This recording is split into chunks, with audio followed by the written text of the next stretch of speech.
The morning sun painted golden streaks across the marble floors of Kensington Palace as Guard Captain Thomas Mitchell began his shift.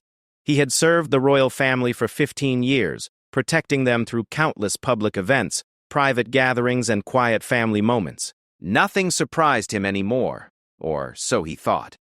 Thomas straightened his uniform and checked his watch. 7:30 sharp.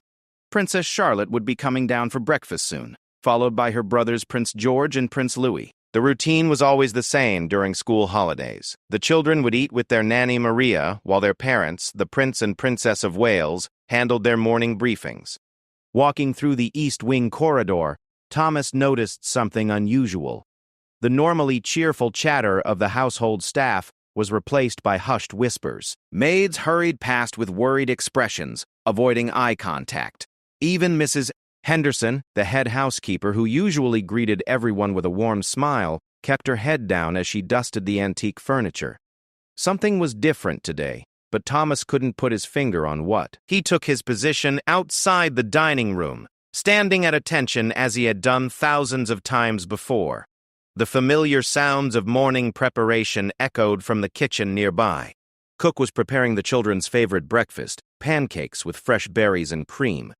The smell should have been comforting, but today it felt somehow wrong. At exactly 8 o'clock, he heard light footsteps approaching. Princess Charlotte appeared at the top of the grand staircase, her blonde hair neatly braided, wearing a simple blue dress. She was 7 years old, known throughout the palace for her bright personality and endless curiosity. Staff members often said she had inherited her great-grandmother's sharp wit and observation skills. But today, something was different about the young princess. Her usual bouncy walk was replaced by slow, deliberate steps. Her bright blue eyes, which normally sparkled with mischief, seemed distant and troubled. She carried her favorite stuffed rabbit, something she rarely brought downstairs anymore. Thomas watched as she descended the stairs, each step echoing in the unusually quiet palace. When she reached the bottom, instead of running toward the dining room as she always did, Charlotte stopped directly in front of him. "Good morning, Captain Mitchell," she said in her polite, practiced voice. Royal children were taught proper greetings from a very young age. "Good morning, Your Royal Highness," Thomas replied with a slight bow. "I trust you slept well?" Charlotte looked up at him with those piercing blue eyes. For a moment, she seemed much older than her 7 years. "Captain Mitchell, may I ask you something?" "Of course, Princess." She glanced around the corridor, making sure they were alone. The staff members who had been nearby suddenly found urgent tasks elsewhere. It was as if they sensed something important was about to happen. Charlotte stepped closer to Thomas and lowered her voice to barely above a whisper. What she said next would haunt him for the rest of his life. "Captain Mitchell," she began, her small voice trembling slightly. "Why do the people in the walls only come out at night?" Thomas felt his blood turn to ice. His military training had prepared him for many situations, but nothing like this. He stared down at the young princess, trying to process what she had just said. "What people, Princess?" he managed to ask, his voice barely steady. Charlotte's grip tightened on her stuffed rabbit. "The ones who watch us. The ones who whisper about things that haven't happened yet. They know about Papa's accident, before it happens. They know about the bad man who's coming to hurt Mama." The words hit Thomas like physical blows.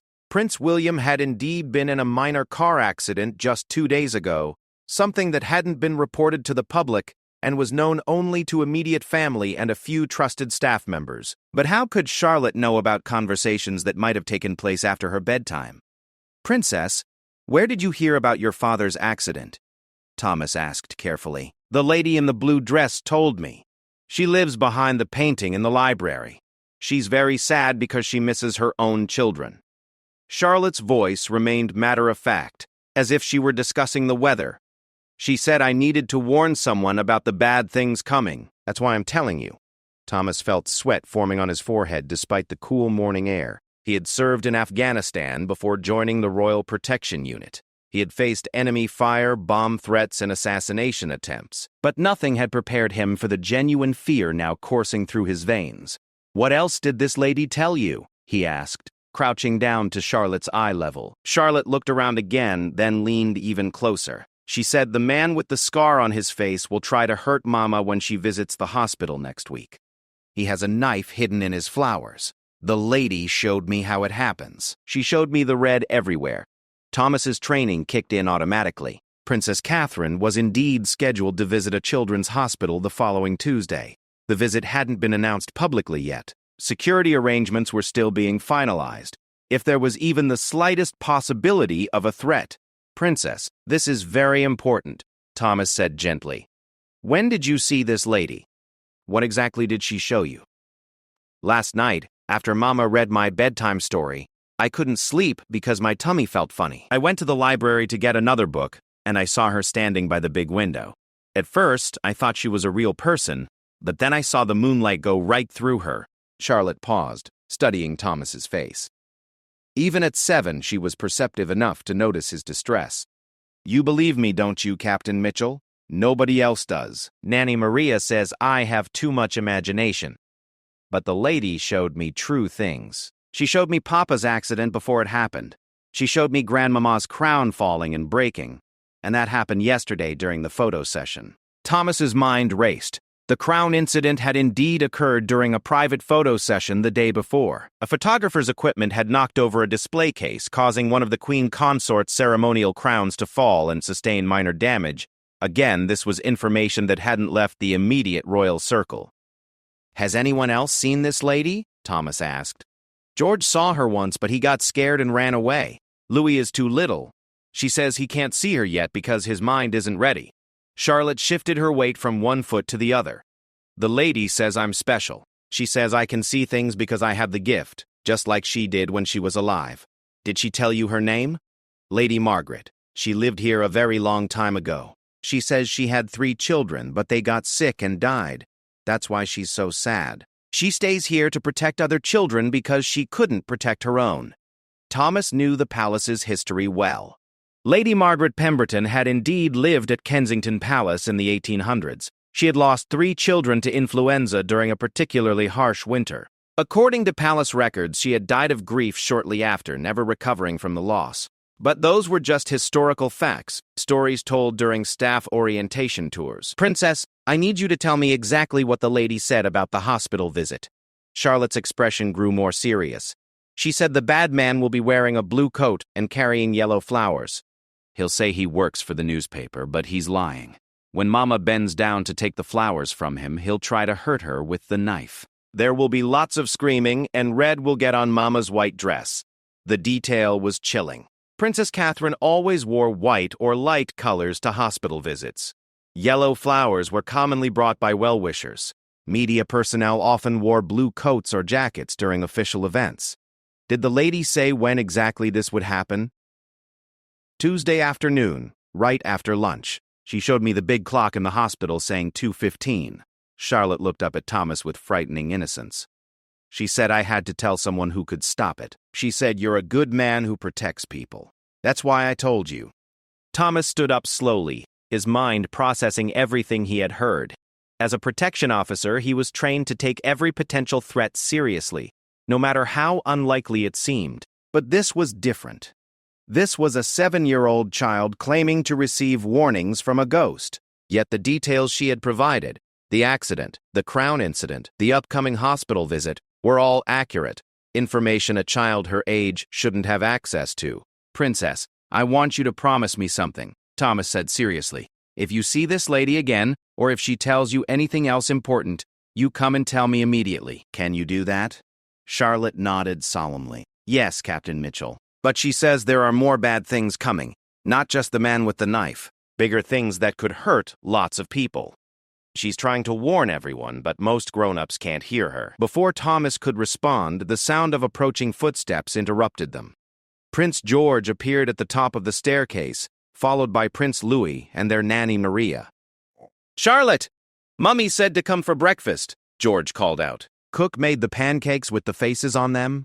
Charlotte looked back at Thomas one more time. "Remember what I told you, Captain Mitchell. The lady says time is running out to stop the bad things."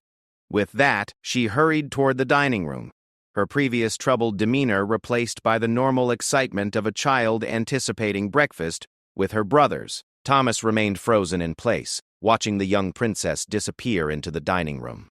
The normal sounds of the palace resumed around him, staff members going about their duties, the distant chatter of the children, the clinking of breakfast dishes. But nothing felt normal anymore. A 7-year-old girl had just provided him with specific details about a potential assassination attempt, claiming the information came from a ghost. His rational mind told him it was impossible. His instincts as a protection officer told him he couldn't afford to ignore it. He thought about Lady Margaret Pemberton, dead for over 2 centuries, supposedly watching over the children of Kensington Palace. He thought about Princess Charlotte's eerily accurate knowledge of recent events. Most importantly, he thought about the potential threat to Princess Catherine's life. Thomas pulled out his secure phone and began typing a message to his supervisor. He wasn't sure how to explain what had just happened, but he knew one thing with absolute certainty. The hospital visit would need immediate security review. As he finished the message and pressed send, a cold draft swept through the corridor, despite the closed windows. For just a moment, Thomas thought he saw a figure in a blue dress standing near the library entrance, watching him with sad, grateful eyes. Then she was gone, leaving only the lingering scent of old roses and the terrifying possibility that everything Princess Charlotte had told him was absolutely true. Within an hour of sending his message, Thomas found himself in the secure briefing room deep within Kensington Palace. The windowless chamber housed the most sensitive security discussions, its walls lined with equipment that blocked any electronic surveillance. Chief Protection Officer Rebecca Harrison sat across from him, her expression unreadable as she reviewed his preliminary report. "Let me understand this correctly, Mitchell," Harrison said, removing her reading glasses. "A 7-year-old child approached you with specific intelligence about a potential assassination attempt, claiming she received this information from a ghost." "Yes, ma'am. I know how it sounds. It sounds like the plot of a supernatural thriller, not a legitimate security briefing." Harrison leaned back in her chair. "However, you've also provided accurate details about recent incidents that the princess shouldn't have known about. Explain that." Thomas shifted uncomfortably. "I can't explain it, ma'am, but I've worked with Princess Charlotte for 3 years. She's intelligent, but she's still a child. The information she provided about Prince William's accident, the Crown incident, and the details about the upcoming hospital visit, there's no logical way she could know these things. Could she have overheard conversations, hidden somewhere and listened to adult discussions? Possibly some of it, but not all. The hospital visit details, for instance. The final security briefing hasn't even happened yet. We don't know the exact timeline or media arrangements, yet she mentioned specific details like the time, 2:15, and described the attacker's appearance with precision that suggests more than childish imagination." Harrison stood and walked to the secured computer terminal. "I'm pulling up everything we have on the hospital visit. If there's even a remote possibility of a threat, we need to investigate thoroughly." As she typed, Thomas found himself thinking about the morning's events. After Charlotte's revelation, he had discreetly questioned several staff members about unusual occurrences in the palace. What he discovered had been deeply unsettling. "Ma'am, there's something else. I spoke with some of the housekeeping staff after my initial report. Apparently there have been unusual incidents recently that no one reported because they seemed too strange to be taken seriously." Harrison looked up from the computer screen. "What kind of incidents?" Mrs. Testatale. Henderson mentioned that lights in the East Wing have been turning on and off by themselves, particularly around the library. She thought it was electrical problems and requested maintenance, but the electricians found nothing wrong. The night security guard, Peterson, reported seeing a woman in period dress walking the corridors during his midnight rounds. When he investigated, no one was there. "Peterson's been with us for 12 years. He's not prone to flights of fancy." "No, ma'am, there's more. Cook mentioned that she's been finding her kitchen rearranged in the mornings. Nothing stolen or damaged, just moved around as if someone was looking for something. And yesterday, 2 different maids reported feeling like they were being watched while cleaning the library." Harrison frowned. "All centered around the library area, where Princess Charlotte claims to have met Lady Margaret Pemberton." Thomas paused. "I looked up the historical records. Lady Margaret did lose 3 children to influenza in 1847. She died 6 months later. According to the palace archives, there have been sporadic reports of supernatural activity in that area for over a century, but nothing recent until the past few weeks. You think there's a connection between increased paranormal activity and Princess Charlotte's warnings?" Thomas knew how it sounded. In the military, he had been trained to deal with facts, evidence, and tangible threats. But he also trusted his instincts, and every instinct told him that Charlotte's warnings couldn't be dismissed.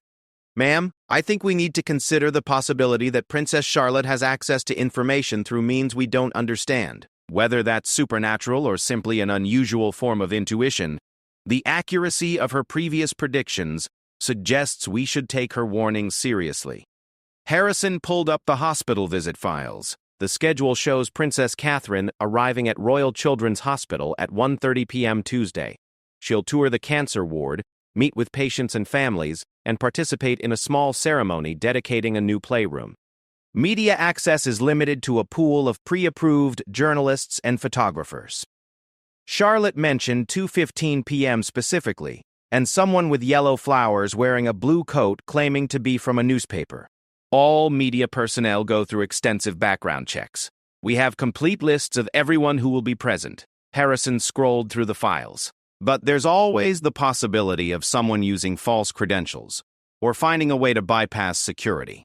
Thomas leaned forward. What if we modify the security protocol? Increase the screening for anyone carrying flowers, implement additional checkpoints around 2:15, maybe even adjust the timeline slightly? We can't base security decisions on ghost stories, Mitchell. No, but we can base them on threat assessment. If Princess Charlotte's information is accurate, and her track record suggests it might be, then we have advance warning of a specific threat at a specific time. Isn't that exactly the kind of intelligence we pray for in this job? Harrison was quiet for a long moment, studying the files. Finally, she looked up. There's something else that concerns me. If a 7-year-old child is somehow receiving accurate intelligence about threats to the royal family, what happens if word of this gets out? The media attention alone could be devastating to the family. Thomas hadn't considered that angle. You mean the supernatural claims? I mean everything. Ghost stories, psychic children, unexplained phenomena in the palace. The tabloids would have a field day. The family's privacy would be completely destroyed. Worse, it could attract every conspiracy theorist and supernatural enthusiast in the world. Security would become a nightmare. The implications were staggering. If Princess Charlotte's abilities became public knowledge, she would become a target herself, not just from potential threats to the royal family, but from people who might want to exploit or study her unusual gifts. We need to protect the princess on multiple levels, Thomas realized, not just physically, but from exposure. Exactly. Which means we handle the hospital visit with extreme discretion. We'll implement additional security measures without revealing the source of our concerns. If nothing happens, we'll quietly review our protocols. If something does happen, we'll know Princess Charlotte was right, and we'll have to figure out how to handle that information.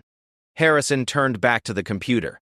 I'm going to request additional plainclothes officers for the hospital visit. We'll position them strategically around the flower presentation area and implement enhanced screening protocols. Anyone carrying yellow flowers gets extra attention regardless of their credentials. As she worked, Thomas found himself thinking about Princess Charlotte. The little girl who had whispered her terrifying warning was now probably finishing breakfast with her brothers, completely unaware of the security apparatus mobilizing around her. Words. Ma'am, what do I tell Princess Charlotte if she asks about follow-up? She seemed to expect that I would take action on her warning. Tell her that we always take security seriously and that we're grateful for her concern. Don't make her feel dismissed, but don't encourage her to seek out more supernatural encounters either. We need to walk a very careful line here. Thomas nodded but privately wondered how they could discourage a 7-year-old from communicating with a ghost who seemed determined to protect the royal family. If Lady Margaret Pemberton was real, and the evidence was becoming harder to dismiss, she might not be satisfied with half measures. There's one more thing, ma'am. Charlotte mentioned that this wasn't the only threat, she said. The lady warned her about bigger things that could hurt lots of people. Should we be preparing for additional warnings? Harrison paused her typing. You mean Princess Charlotte might approach us with more supernatural intelligence? It's possible.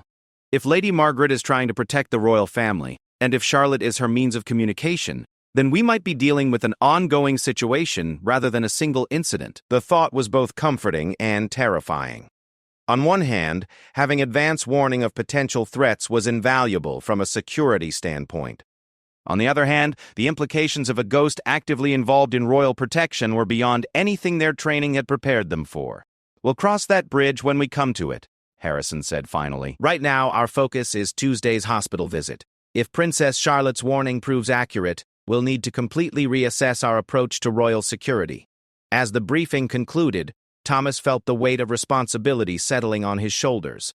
In less than 48 hours, they would discover whether a 7-year-old girl's conversation with a centuries-old ghost could save the Princess of Wales from an assassin's knife. The rational part of his mind still struggled with the impossibility of it all. But the protection officer in him knew that, impossible or not, he couldn't afford to ignore the warning. Princess Charlotte was counting on him to stop the bad things from happening. And somewhere in the shadows of Kensington Palace, the ghost of Lady Margaret Pemberton was watching, waiting to see if her desperate attempt to protect another generation of royal children would succeed. Tuesday couldn't come fast enough. And yet, Thomas found himself hoping it would never arrive at all. Tuesday morning arrived with unusual tension throughout Kensington Palace. Thomas had barely slept, his mind racing through every possible scenario for the hospital visit. As he prepared for duty, he noticed that other protection officers seemed more alert than usual, though they hadn't been told the specific reason for the enhanced security measures. Chief Harrison had briefed only the senior team about potential concerns, describing them as intelligence suggesting possible security risks, without mentioning the supernatural source. The additional officers assigned to the hospital visit believed they were responding to standard threat assessment protocols. At breakfast time, Thomas took his position outside the dining room as usual. When Princess Charlotte appeared, she looked different again, more confident, as if she had found peace with her role as messenger. She wore a bright yellow dress, and her demeanor seemed almost adult-like in its seriousness. "Good morning, Captain Mitchell," she said formally. "Good morning, Your Royal Highness. How are you today?" Charlotte glanced around to ensure they were alone, then stepped closer. "The lady came to see me again last night. She wanted to thank you for believing me." Thomas crouched down to her level. "Did she tell you anything else about today?" "She's worried. She says the bad man is very angry about something that happened to his sister. He blames Mama even though it wasn't her fault." Charlotte's voice dropped to a whisper. She also said there might be another bad person there too, but she couldn't see them clearly. Someone hiding their thoughts. This new information sent a chill through Thomas. The security team had focused on identifying a lone attacker with yellow flowers. The possibility of multiple threats changed everything. "Princess, did the lady say anything else about this second person?"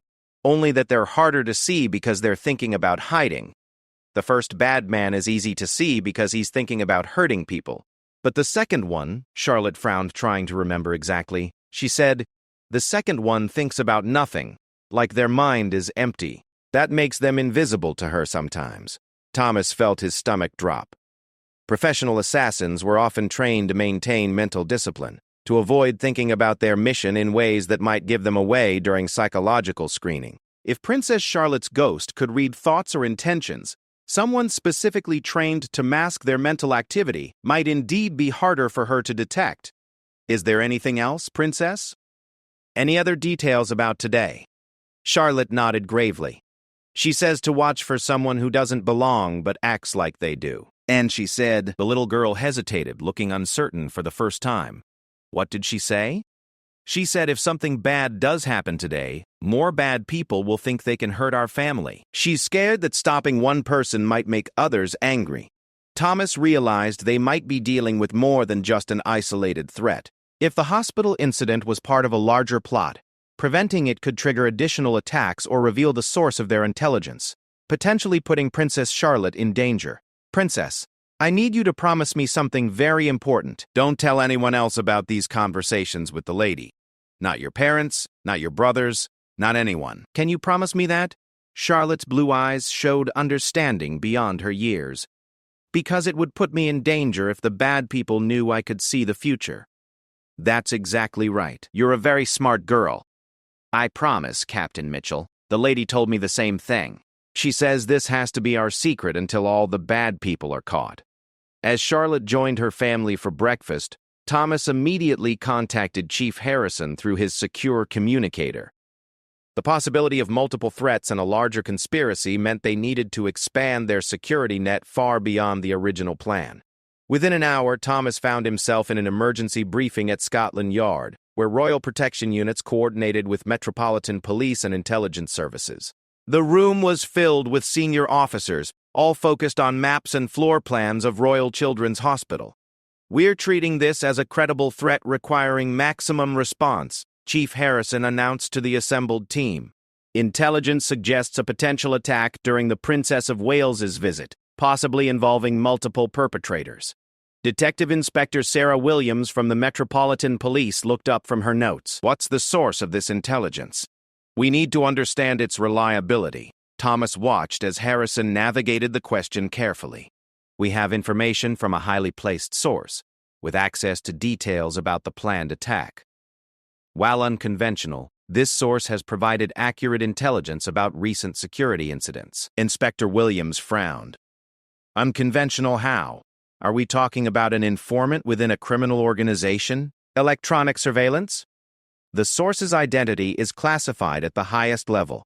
What matters is that the intelligence has proven accurate in previous instances. We're treating it as genuine until proven otherwise."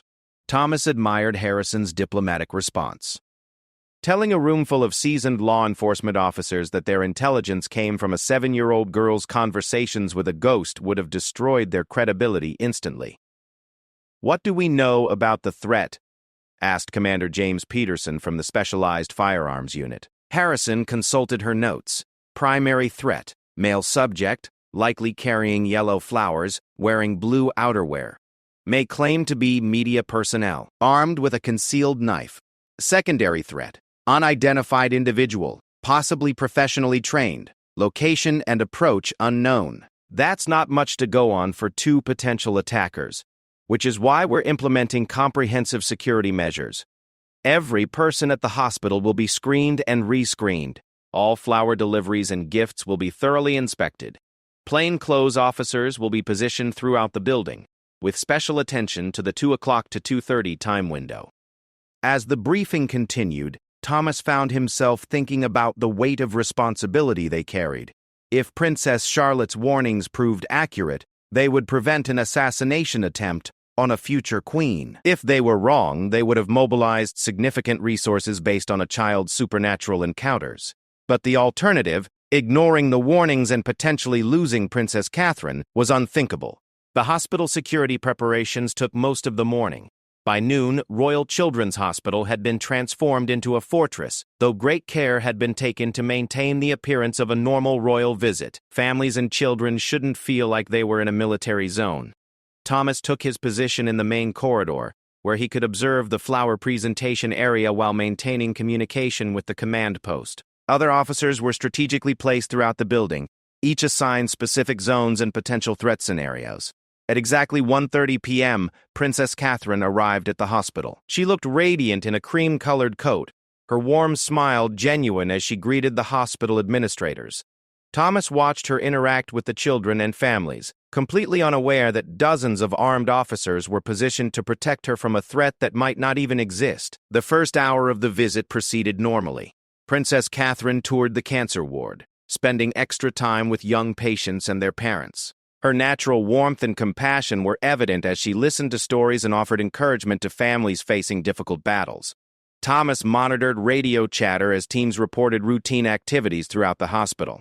No individuals matching the description of either potential attacker had been identified. The flower presentation was scheduled for 2:15 p.m. in the main lobby, where a group of children would present bouquets to the princess as part of the dedication ceremony. At 2:10 p.m., Thomas's radio crackled with a transmission from Officer Davies in the lobby. "Command, we have multiple individuals with flower arrangements positioned for the presentation. All appear to be legitimate. Children from the hospital's school program and their teachers." "Any yellow flowers?" Thomas asked. "Affirmative. Several bouquets contain yellow daisies and sunflowers. All sources verified and cleared through security screening." Thomas felt a moment of doubt. Perhaps Princess Charlotte's warning had been wrong after all. Perhaps the supernatural encounters were just a child's active imagination combined with coincidental knowledge of royal family activities. But at 2:13 p.m., everything changed. "Command, this is Officer Martinez at the main entrance," came an urgent radio transmission. "Male subject approaching the lobby carrying a large yellow flower arrangement. Blue jacket, no visible credentials. He's not on any approved list." Thomas's blood ran cold. Intercept and question immediately. "Roger that. Subject is now..." Wait, he's dropped the flowers and is moving away from the building rapidly. "Should we pursue?" "Yes. Maintain visual contact, but do not engage unless he poses immediate threat. We need to see what he's planning." As teams moved to track the fleeing suspect, another transmission came through that made Thomas's heart stop. "Command, this is Officer Thompson in the east stairwell. I have an unidentified female in hospital scrubs moving toward the lobby level. She doesn't match any staff member on duty today, and her movement pattern suggests she's trying to avoid security cameras. Princess Charlotte's warning about a second attacker. Someone harder to detect, trained to hide their thoughts and intentions. Someone who would appear to belong while planning an attack. All units, we have 2 potential threats. Priority is protection of the principal. Move the Princess of Wales to secure location immediately." Thomas began moving toward the lobby, his hand instinctively checking his weapon. Around him, the carefully planned security operation shifted into crisis mode. The supernatural warning that had seemed so impossible 3 days ago was proving accurate in the most terrifying way possible. Princess Catherine was in immediate danger, and somewhere in the shadows of Kensington Palace, a centuries-old ghost was watching to see if her desperate warnings would be enough to save another royal life.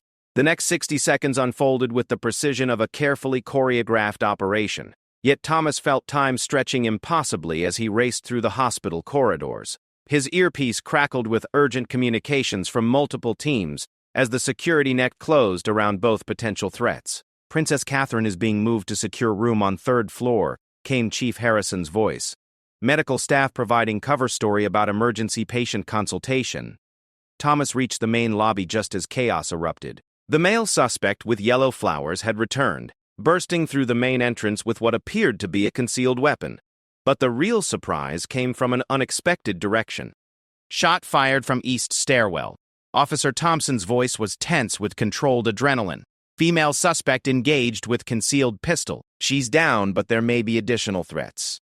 The sound of the gunshot echoed through the hospital, causing immediate panic among patients and families. Children began crying, and medical staff rushed to evacuate non-essential personnel from the area. Through it all, Thomas could hear Princess Catherine's voice from the secure room, insisting on being allowed to comfort the frightened patients. "Primary male suspect has surrendered," Officer Martinez reported. "He's asking for asylum and claims to have information about a larger plot. Says his sister died of cancer last year and he blames the royal family for inadequate healthcare funding. But he swears he was only planning to shout accusations during the flower presentation, not physically attack anyone." Thomas felt a chill of realization. The man with yellow flowers had been genuine in his anger, but not actually the primary threat. The real danger had come from the professional assassin posing as medical staff. Exactly as Princess Charlotte's mysterious source had warned about someone who was harder to see. "Command, we need to debrief the male suspect immediately," Thomas transmitted. "If he knows about a larger plot, we could be dealing with additional threats." Within minutes, Detective Inspector Williams had established a secure interview area.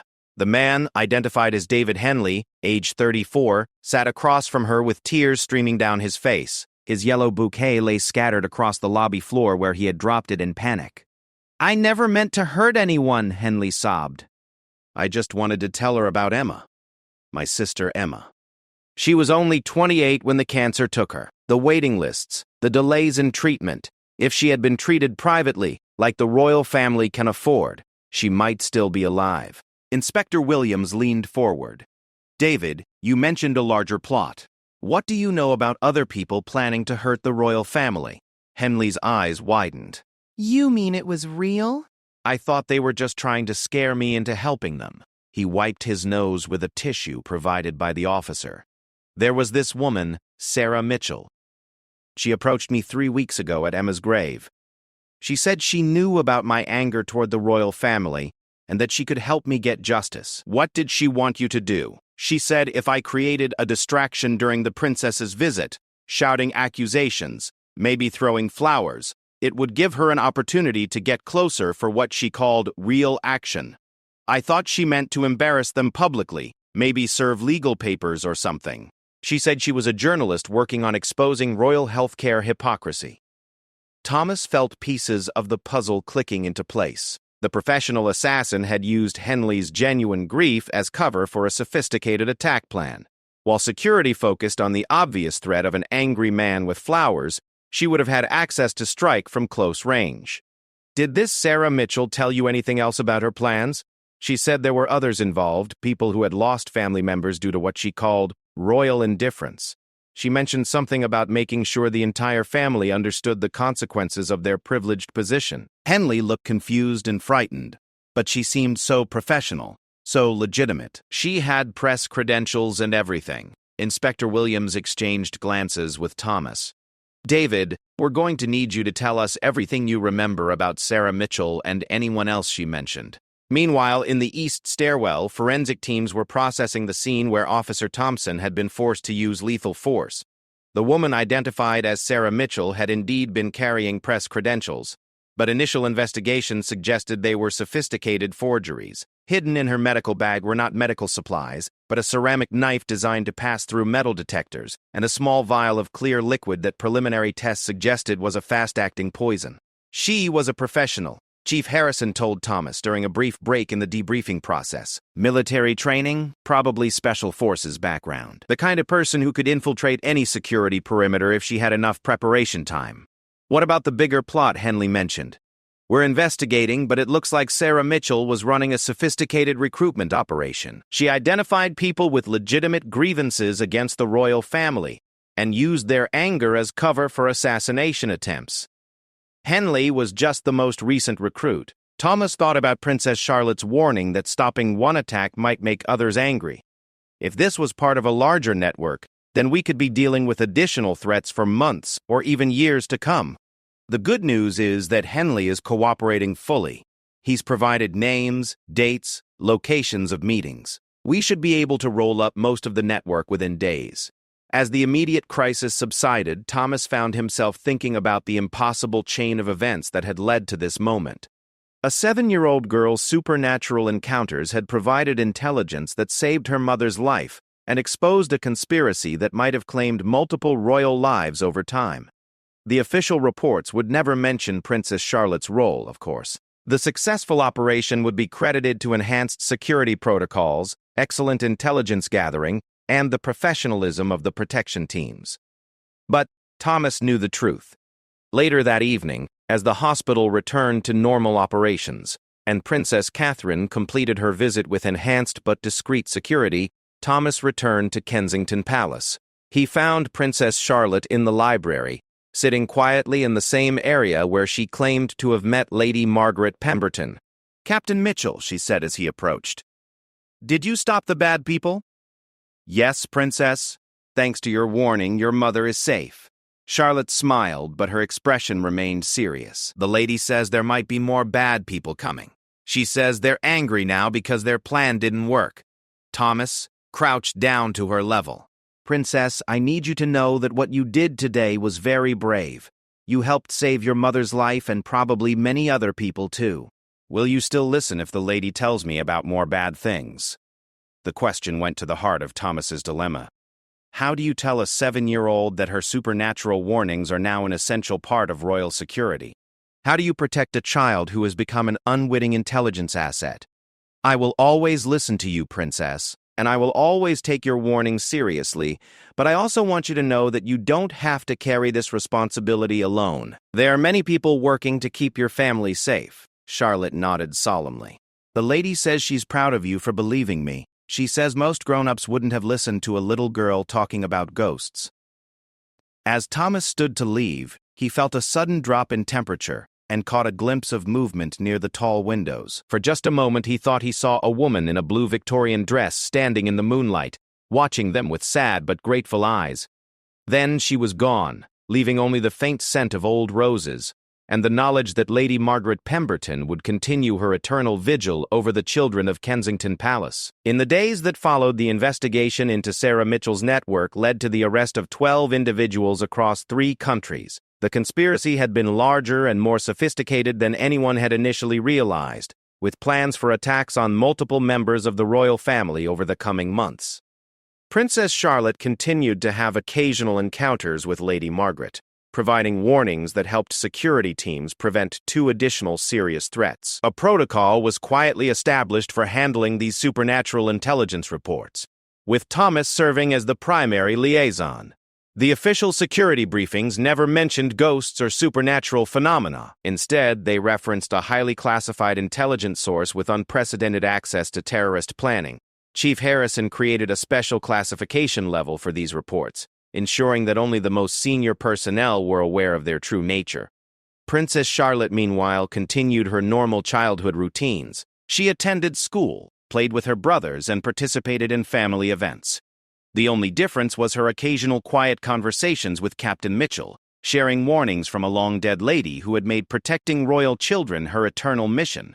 The media never learned about the supernatural aspect of the hospital incident.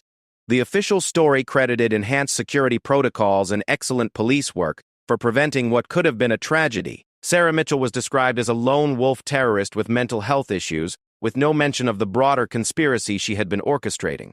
But in the secure files of the Royal Protection Unit, a new category of intelligence reports began appearing. Classified at the highest possible level, these reports detailed warnings from what was described only as Source 7, a reference to Princess Charlotte's age when she first made contact with her ghostly informant. Thomas often wondered about the implications of what they had discovered. Were there other children with similar abilities? Were there other protective spirits watching over important families around the world?